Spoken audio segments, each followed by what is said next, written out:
Eu disse ontem que eu queria falar alguma coisa sobre os recursos do reino. É bem verdade que esse momento a gente não consegue se aprofundar muito, e nós vamos dar uma pincelada, e depois eu quero migrar um pouquinho para a história da Evangélica Livre e falar um pouco de recursos do reino a nível de Evangélica Livre, daquilo que foi nossa realidade, daquilo que é a nossa realidade hoje. Quando nós falamos de dinheiro, deixa eu começar diferente.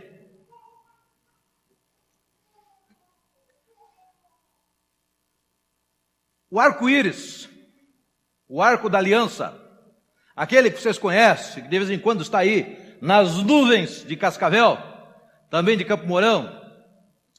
Esse arco, hoje, se nós o colarmos em um dos nossos carros, ou talvez aqui na igreja, ele seria subentendido como um movimento GLT, movimento dos homossexuais, e onde ele tem sido usado, quando nós olhamos as manifestações, especialmente na Califórnia, e lá está presente o arco como propriedade desse movimento. E nós sabemos que o arco-íris, é o arco de Deus, é o arco da aliança de Deus com os homens, de que o dilúvio nunca mais se repetirá, certo? Gênesis. Portanto, o arco-íris não pertence a esse movimento. Ele é uma aliança de Deus com os homens, de que nunca mais o dilúvio se repetirá, e todas as vezes que nós olhamos para a beleza, para a sincronia de cores, nós nos lembramos dessa aliança bonita de Deus com os homens. Da mesma forma, quando nós falamos em dinheiro, nós nos lembramos quase que imediatamente de alguns movimentos aí, a nível de Brasil, e nos lembramos talvez de Edir Macedo, de mais alguns. E na verdade, esses indivíduos estragaram o que Deus organizou, o que Deus estruturou para a vida do seu povo lá no Velho Testamento e também no Novo Testamento. Portanto, o movimento financeiro ou a necessidade de recursos numa igreja sempre esteve presente na vida do povo de Deus. E se nós olharmos os primórdios da adoração, nunca houve culto sem sacrifício. Nunca houve culto sem sacrifício da parte do homem. O culto é acompanhado de sacrifício. É verdade que não estamos falando em termos de salvação, estamos falando em termos de culto, de adoração. Então, o dinheiro em si, o dinheiro não é moral. A Bíblia diz que o amor ao dinheiro é problema. 1 Timóteo 6,10 diz, porque o amor do dinheiro é a raiz de todos os males, e alguns nessa cobiça se desviaram da fé, e assim mesmo se atormentaram com muitas dores. 1 Timóteo 6,10.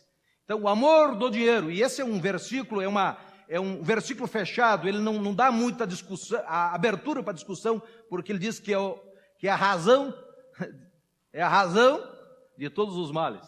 Ou seja, de alguma forma, o dinheiro está ligado à grande maioria ou aos problemas da humanidade, e o diabo sabe disso e tem usado isso.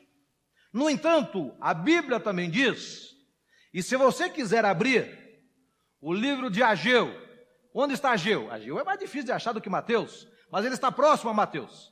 Ageu está lá, é o antepenúltimo livro do Antigo Testamento. Ageu, Zacarias, Malaquias. Então Ageu é um livro pequeno, e o Ageu diz, minha é a prata, meu é o ouro, diz o Senhor dos Exércitos. Ageu 2,8. Em que contexto esse versículo é dado? Em que contexto o profeta anuncia esta palavra? Minha é a prata, meu é o ouro, diz o Senhor dos Exércitos. É uma declaração divina num contexto de reconstrução do templo em Israel, aproximadamente 520 antes de Cristo, após o retorno do exílio, o exílio de 70 anos, o exílio babilônico. O povo já retornara há alguns anos, há 14 anos mais ou menos, retornara para Israel. E o texto diz que o povo vivia em casas luxuosas, A tradução aqui da revista atualizada é uma palavra difícil, casas apaineladas. Eu andei procurando no dicionário, não encontrei tradução, mas se olharmos a versão, linguagem de hoje diz casas luxuosas. Então o povo de Israel já retornara a Israel, depois do exílio, já estavam lá há uns 14 anos e moravam em casas luxuosas, as suas casas estavam extremamente confortáveis, mas o povo continuava arrumando desculpas em relação à reconstrução do templo. E Deus então envia algumas secas, alguns problemas, e o profeta diz que isso eram alertas para que o povo despertasse da sua negligência. E Deus levanta esse profeta, o Ageu. Segundo os estudiosos, esse Ageu, ele teve um ministério muito curto, poucos meses. Estudiosos dizem que foram 4 meses de ministério. E nesses 4 meses de ministério, ele conseguiu, de fato, êxito, e 21 dias depois dessa conclamação, desse desafio, ele leva o povo a se envolver na reconstrução do templo. É bem verdade que menor do que o antigo templo, mas que permitia agora o retorno a todas as cerimônias e cultos e sacrifícios típicos do Velho Testamento. Ageu 1, 2 a 4. Assim fala o Senhor dos Exércitos. Este povo diz: não veio ainda o tempo em que a casa do Senhor deve ser edificada. Veio, pois, a palavra do Senhor por intermédio do profeta Ageu, dizendo: acaso é tempo de habitardes vós em casas apaineladas, luxuosas, enquanto esta casa permanece em ruínas? E aí, como dito, parece que surtiu efeito naquele curto ministério do profeta, e o povo de fato se empenhou e houve a reconstrução do templo. Eu disse ontem que o pastor Evaldo já falava há muito tempo, me lembro disso, que dinheiro é algo extremamente espiritual. E um dia, todos nós, individualmente, todos nós prestaremos contas a Deus, daquilo que Deus nos conferiu como propriedade, como recursos, como mordomias, e da forma como nós o administramos. Porque, na verdade, tudo pertence a Deus. Nós somos meros dispenseiros, nós somos meros administradores daquilo que Ele nos concede, seja em recursos financeiros, seja em termos de talentos, em termos de dons, de capacidades. A nossa vida pertence ao Senhor e dela nós daremos conta. Em nossos dias, falar de recursos no reino, especialmente de dinheiro, parece errado devido aos modelos errados existentes e conhecidos. Assim como o arco-íris, o arco não pertence a um movimento GLT, um movimento que está aí se apropriando, assim também a questão de recursos do reino, a discussão, a originalidade, a legalidade, a espiritualidade da questão dos recursos não pertence a Edir Macedo, de nenhum velhaco que tenha por aí, fazendo uso, explorando o povo e construindo banheiras de ouro para si, onde, segundo eles adoram e conversam melhor com o Senhor. São falsos profetas, que um dia prestarão contas a Deus e não terão herança no reino dos céus. Não terão, porque uma das maiores repreensões aos vocacionados é a questão da ganância e da cobiça, e Deus não aceita isso. Na expansão do reino de Deus, como eu disse, sempre precisou-se de recursos. E 2 coisas que eu quero abordar hoje só, leve pincelada. O reino de Deus, ele se expandiu sempre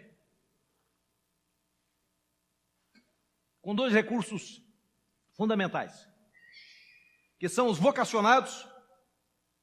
E quando eu digo de vocacionados, quando eu falo dos vocacionados, eu chamo daqueles que são chamados, daqueles que são separados, daqueles que recebem os dons. E também finanças, vocacionados e finanças. E aí eu quero só fazer uma pequena pincelada, um panorama bíblico. Vejam, meus irmãos, os vocacionados, vamos começar aqui, vocacionados, no Antigo Testamento. Antigo Testamento, basicamente, Antigo Testamento, eram os profetas, homens que Deus levantava, que anunciavam estilo Ageu. Alguns por poucos meses, alguns por uma vida toda. Alguns começando muito jovens e alguns indo a vida toda. E muitos deles morreram nesta causa, pagaram com a própria vida. Então, quando nós olhamos para os profetas, nós temos aí os grandes profetas, temos os profetas menores, Ageu estaria aí entre os profetas menores.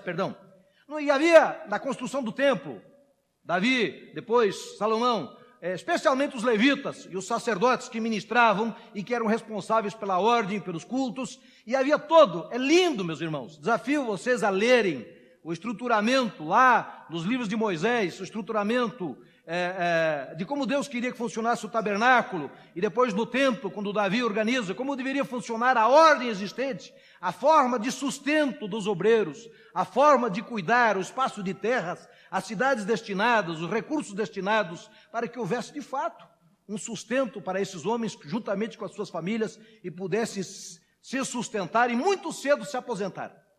Quando começavam a ficar senis ou fracos da mente, já estavam aposentados.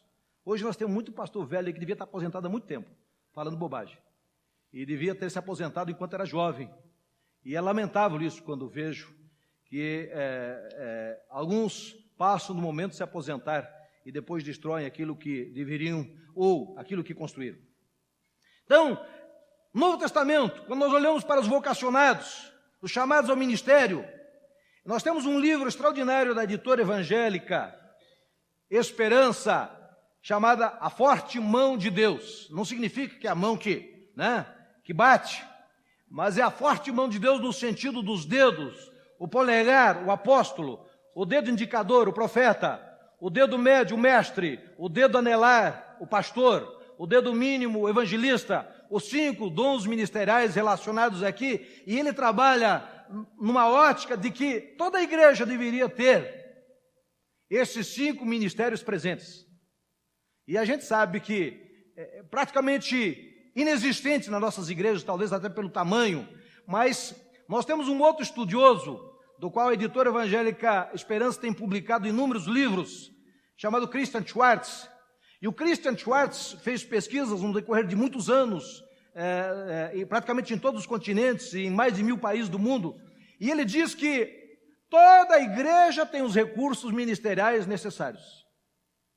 Ele diz que é só uma questão de descobrir-se quem são os evangelistas, quem são os pastores, quem são os mestres, quem são os profetas, quem são os apóstolos. E então, esses dons ministeriais serem inseridos numa equipe. E eu almejo o dia, e gostaria que um dia de fato isso pudesse ser realidade.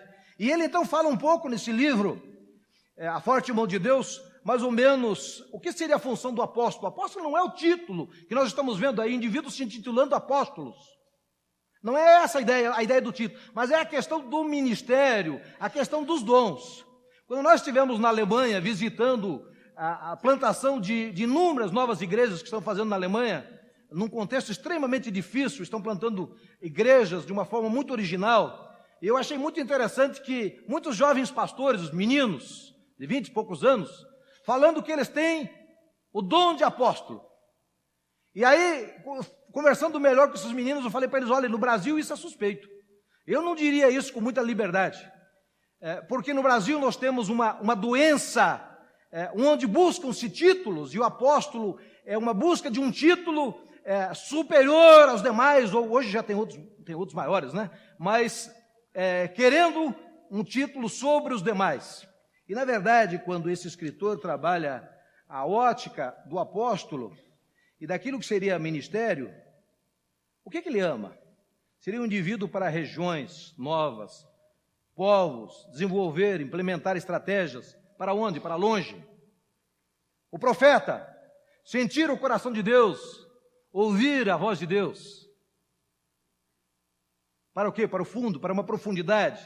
O mestre, estudar a palavra de Deus, compreendê-la, torná-la compreensível. Então ele trabalha para dentro da palavra de Deus, para aprofundamento da palavra de Deus. O pastor, uma igreja, cristãos, individualmente, pessoas, estabelecer relacionamentos com crentes, cuidar de pessoas. Como ele trabalha? Para o rosto dos cristãos. O evangelista, o mundo dos não cristãos. Esperar e liberar a ação de Deus em não cristãos. Para onde? Para o mundo perdido. E aí, nós normalmente temos a expectativa que o pastor faça tudo isso. E espera-se que sejamos como o apóstolo Paulo. E quando nós estudamos o apóstolo Paulo, nós veremos que o apóstolo Paulo, ao menos na nossa compreensão, ele somava todos esses ministérios e todos esses dons. No entanto, a grande maioria dos homens não tem todos os dons ministeriais e nem todas as capacitações, e ele precisa de uma equipe que o assessore e o capacite a exercer de fato um ministério relevante. Então, o ideal seria a presença desses 5 ministérios em cada igreja, num trabalho de equipe e cooperação, mas nós ainda, infelizmente, estamos longe disso. Os dons, aí você diz, pastor, mas eu não sou vocacionado a nenhum destes, apóstolo, profeta, mestre, pastor, evangelista, mas a Bíblia diz que nós somos dotados, nós recebemos dons espirituais, e o Christian Schwartz, esse pesquisador, ele diz que mesmo os dons naturais que Deus nos conferiu, eles se tornam dons espirituais, quando nós nos convertemos e os colocamos a serviço do Senhor. Então, os dons naturais que Deus nos concedeu, ele trabalha na ótica de que eles se tornam dons espirituais, que devem e que precisam ser usados para a glória do Senhor e para a edificação da sua igreja.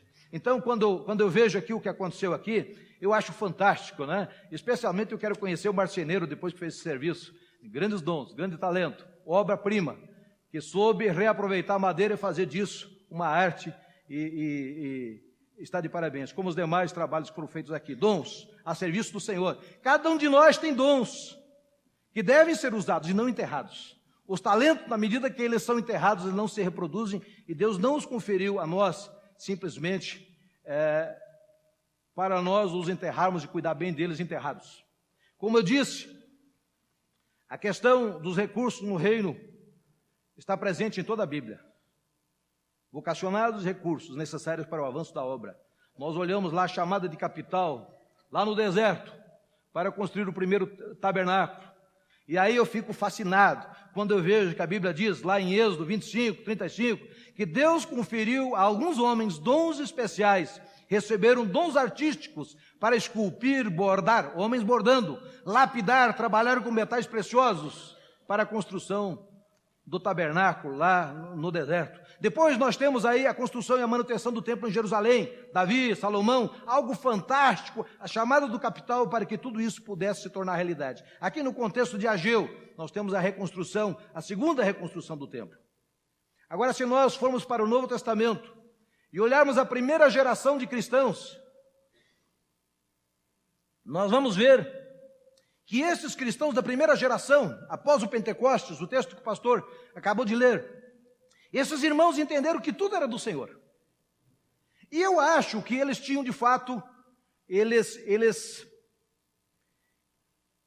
tiveram uma certa distorção no seu entendimento em relação à volta de Cristo. Eles entenderam que Cristo voltaria naquela geração, naqueles dias, dali a alguns anos, e não tinha nenhum sentido manter capital, não havia nenhum sentido manter propriedades, e eles então venderam, cuidaram daqueles que haviam vindo do grande império grego, que haviam vindo para Jerusalém e que participaram do Pentecostes e ficaram em Jerusalém junto com a igreja, e eles cuidaram deles, mas o capital se acabou.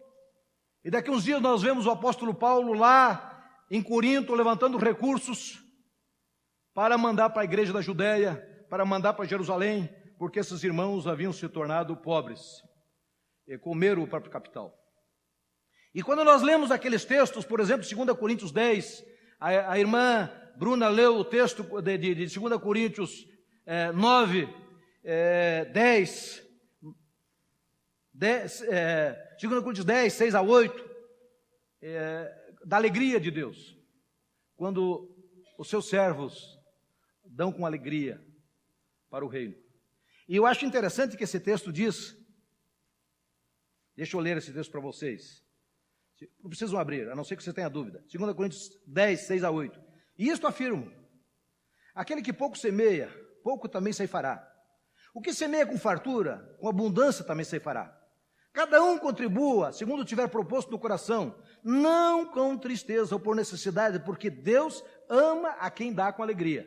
E aí eu fiquei perguntando, quantas vezes a Bíblia diz assim de uma forma específica, num determinado assunto? Nós sabemos que Deus nos ama de forma generalizada, geral, e isso é uma verdade, de fato, evidente, clara nos textos bíblicos, mas algo muito particular, detalhado. Ele diz que Deus ama aquele que dá com alegria. Então, Deus ama o coração generoso, aquele que se propõe a participar, a se envolver na obra, segundo as suas condições. O apóstolo Paulo, o grande apóstolo Paulo, ele fazia tendas em determinados momentos da sua vida, nós sabemos disso. Vocês leem isso no Novo Testamento. Ele tinha uma profissão extraordinária, fazia tendas, mas em determinados momentos ele se consagrava integralmente ao ministério, e então as igrejas que ele fundara, as igrejas por onde passara, enviavam-lhe recursos para que ele pudesse, de fato, continuar se mantendo. Isso há 2000 anos atrás. Então, o dinheiro sempre esteve presente na história do povo de Deus, seja Velho Testamento, Novo Testamento. Havia uma definição muito clara de como a igreja seria sustentada. Hoje nós temos um movimento muito grande por aí, batendo e se opondo à prática que a grande maioria das nossas igrejas tem, da prática do dízimo.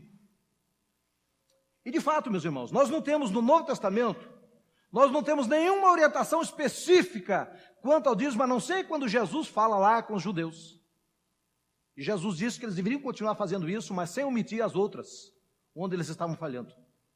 Do contrário, não temos regras específicas de Paulo, não temos Paulo orientando Timóteo, não temos. No entanto, quando nós olharmos a prática de Deus referente aos dízimos e aos homens de Deus praticando, são anteriores à lei. São anteriores à lei. Lá no Abraão, nós encontramos primeira vez Abraão, dos seus dízimos, do seu despojo de guerra, ele consagrando os dízimos a Melquisedeque, um figura interessante que apareceu lá no contexto do Velho Testamento, nos dias de Abraão. Então, a igreja o adotou como prática que Deus ensinou ao povo lá, muito antes da lei. Portanto, nós não estamos na lei, nós vivemos uma prática anterior à lei. Bom, nós não podemos nos aprofundar muito sobre isso, nós não temos tempo. Mas, a partir disto, dito isso, eu quero perguntar para vocês, a Igreja Evangélica Livre do Brasil, como ela funciona e como ela funcionou inicialmente no aspecto de finanças e vocacionados? Um pouquinho da nossa história. Você sabe que inicialmente vieram da Alemanha os nossos pioneiros, aproximadamente em 1960. Agora raciocinem comigo.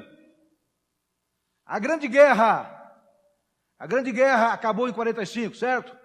A Alemanha estava destruída, arrasada, dividida. A grande maioria dos homens em idade de produzir estavam mortos, morreram nas guerras. Eu conheci muitas famílias que perderam os seus entes queridos na guerra. E é interessante nós pensarmos que em 45 a Alemanha estava destruída, dividida. A grande parte ficou com os comunistas, a parte oriental. E 15 anos depois, essa Alemanha está mandando missionários para todos os lugares do mundo, também para o Brasil, e os sustentando. Raciocine comigo. 15 anos depois, estão mandando missionários para o mundo, e inclusive para o oeste do Paraná, primeiro para Santa Catarina, Xanxerê, não funcionou muito bem lá, as parcerias vieram para o oeste do Paraná, e aqui trabalharam, e aqui plantaram igrejas, orfanatos, e aqui nos ensinaram o Evangelho. Vocacionados brasileiros nunca faltaram. Por quê? Porque no início, essa missão que veio era uma mãe. Essa missão tinha dinheiro, e ela pagou muito bem os seus obreiros. E os obreiros vinham de denominações irmãs, que haviam seminários e formavam os seus obreiros. E nós tivemos aí, inicialmente, os primeiros anos, nós tivemos uma colcha de retalhos. Nós tivemos obreiros, pastores, de diferentes origens, de diferentes entendimentos, de diferentes direções. E somente há uns 15, 18 anos atrás, é que começou-se a trabalhar essa ótica, esse empenho de nós afinarmos a nossa sintonia. E isso, de fato, vem acontecendo, e um dos grandes instrumentos para isso tem sido o CETIEL, do qual, inclusive, o pastor Sérgio é representante aqui da região. No entanto, na medida que esses recursos foram minguando, muita coisa mudou na nossa região. Não só na nossa região, mas em todo o Brasil. Porque, assim como esses irmãos, chamaremos de irmãos, esses judeus que retornaram do exílio babilônico entendiam que eram pobres e que não tinham recursos para investir no reino, assim também os nossos primeiros irmãos no Brasil entendiam que eram pobres e de fato o eram. Mas entendiam que do pouco que tinham não eram capazes de investir no reino. E demorou de fato para que nós tivéssemos uma igreja brasileira responsável e com o entendimento de que ela deveria conduzir o avanço do reino no Brasil, especialmente no nosso contexto, Igreja Evangélica Livre, de que nós deveríamos assumir o ônus e de que nós não só deveríamos assumir os nossos obreiros, mas que nós deveríamos avançar. E hoje, meus irmãos, com muita alegria, eu digo a vocês, mais uma vez me referindo ao texto que o pastor Sérgio leu, a ordem de Jesus de que deveríamos estar presentes, deveríamos avançar, deveríamos estar presentes em Jerusalém, Judéia, Samaria, os confins da terra. Hoje a nossa pequena igreja de convenção, nossa pequena convenção de 4.000 membros está presente. Jerusalém, Judéia, Samaria, até os confins da terra.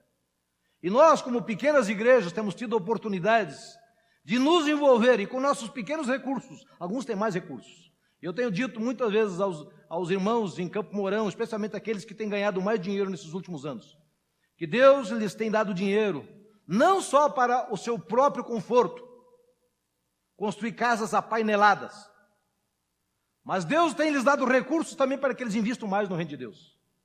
E aquele que tem mais deve investir mais, porque é isso que Deus espera dele.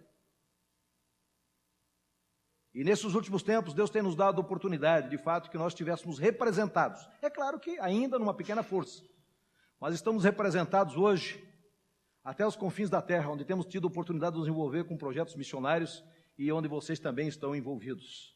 Então, eu louvo a Deus. A Jerusalém de vocês certamente Cascavel. Né? A nossa Judéia certamente é o nosso Paraná, pode ser o nosso Paraná. A nossa Samaria pode ser a Missão Sena, pode ser aí a Michelândia de raças e povos que nós temos aqui em Foz do Iguaçu. Eu ouvi na TV alguns anos atrás que Foz do Iguaçu tem mais de 70 etnias presentes em Foz do Iguaçu. Os confins da terra podem estar junto com Fernando Janaíne, Madagascar, pode estar em Moçambique, onde está o pastor Roberto, onde Marcelo e Evelyn querem ir, pode estar com o pastor Evaldo, no Haiti, confins da terra. E onde nós temos tido a oportunidade de nos envolver, orando, sustentando, com as nossas pequenas quantias mensais, outros com quantias maiores. Nós temos alguns indivíduos, hoje no nosso contexto de convenção, e que são irmãos, que têm investido grandes somas, e não são pessoas ricas, não. São pessoas que ganham bem, mas têm investido somas altíssimas no reino. Mas muitos e muitas famílias têm, com suas pequenas quantidades, juntando, tem sido de fato uma força. Lá na igreja do pastor Rempel, alguns anos atrás, me parece que uns 2 anos atrás, eles fizeram um movimento de R$1 por dia. E eu sei que eles conseguiram de fato juntar valores significativos para enviar para os missionários e para missões. Então, meus irmãos, pensando nisso, nós somos imensamente gratos pelos alemães, pela Allianz Mission, que entendeu que o Brasil era um campo missionário, naqueles anos, há 50 e poucos anos atrás. Hoje eles entendem que o Brasil usufrui de uma realidade superior a muitos países do leste europeu, aqueles países que foram comunistas.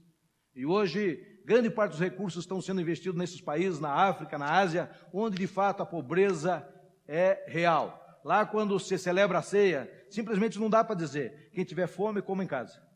Não dá. É preciso o pastor preparar um panelão de fubá.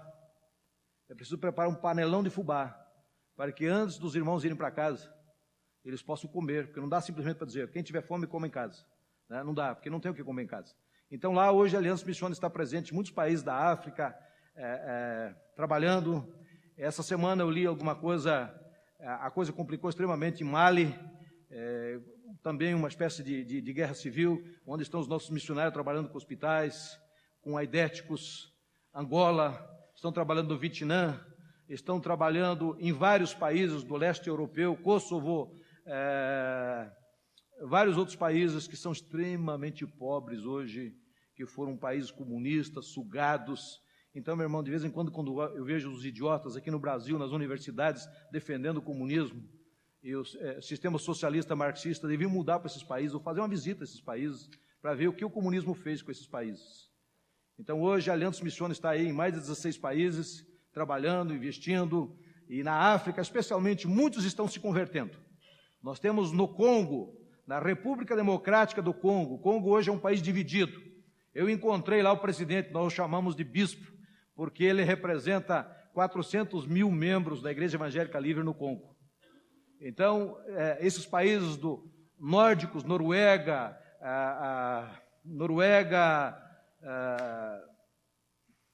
aqueles países lá da Grã-Bretanha, estão investindo, aqueles países pequenos, Irlanda, estão investindo na África há mais de 100 anos. E hoje os resultados estão acontecendo. Então, a missão entende de fato que o Brasil hoje está numa economia, apesar da nossa crise momentânea aqui, e que vai ainda durar alguns anos, nós estamos numa condição superior a esses países, portanto os recursos estão sendo destinados para lá e o nosso povo brasileiro tem assumido, e é extraordinário quando nós olhamos nos relatórios das Assembleias Gerais de final de ano, ou normalmente nós o fazemos em junho, e olhamos as quantias que têm sido levantadas em nossas igrejas para missões mundiais. Então nós nos alegramos tremendamente e entendemos que a Igreja Evangélica Livre, de fato, quando se trata de recursos do reino, não somente tem levantado obreiros, indivíduos capacitados, líderes das igrejas locais que têm assumido cada vez mais as suas funções, mas também tem estado presente até os confins da terra, investindo seus recursos e participando na grande pregação, no grande anúncio da palavra, até que alcance as nações, os povos, as etnias, e para que Jesus volte. Amém? Deus abençoe, meus irmãos. Depende de vocês também. Vamos orar?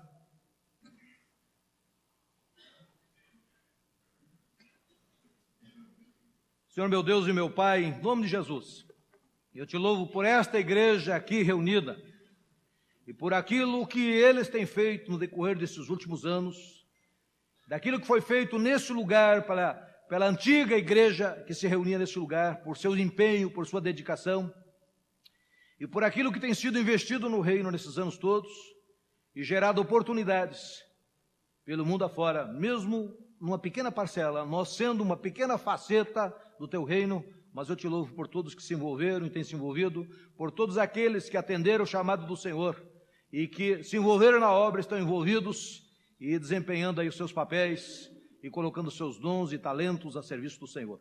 Que o Senhor nos abençoe e que o Senhor nos dê entendimento, lucidez e direção.